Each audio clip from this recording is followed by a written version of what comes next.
Сәлем достар, бүгін мен сіздерге егоп мобайл арқылы медициналық ұйымға қалай өтініш жібереміз. Ол туралы көрсетпекшімін. Ол үшін ең бірінші бетінде төменгі жағында қызметтер бөліміне барамыз. Осы жерде денсаулық сақтау бөлімін таңдаймыз.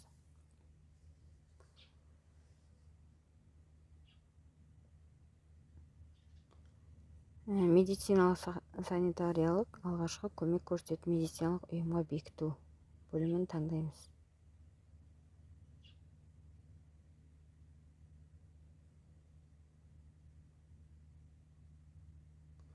Қызметті кімге аласыз? Өзіңізге, балаңызға заңды өкіл. Өзіңізге болса өзіңізді таңдайсыз. Балаңыз болса баланы таңдайсыз. Медициналық ұйымның орналасқан жері қандай? Алматы облысы қандай облыста орналасқан? Керегін таңдап аласыз.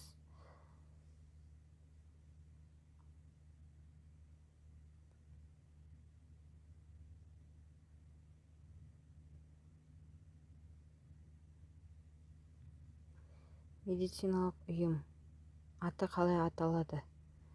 Оны алдын ала медсестрадан сұрап алсаңыздар болады.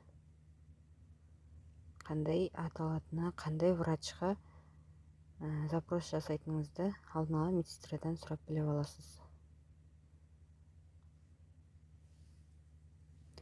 Медициналық қызметкер дегенге жаңа қай участке жазылайын деп жатсыз, соның врачтың аты жөнін, участок номерін алдын ала біліп алып, соны белгілейсіз.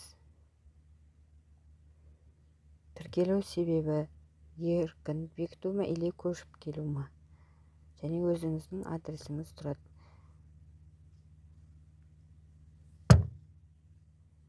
Сұранымға қол қою деп әрі қарай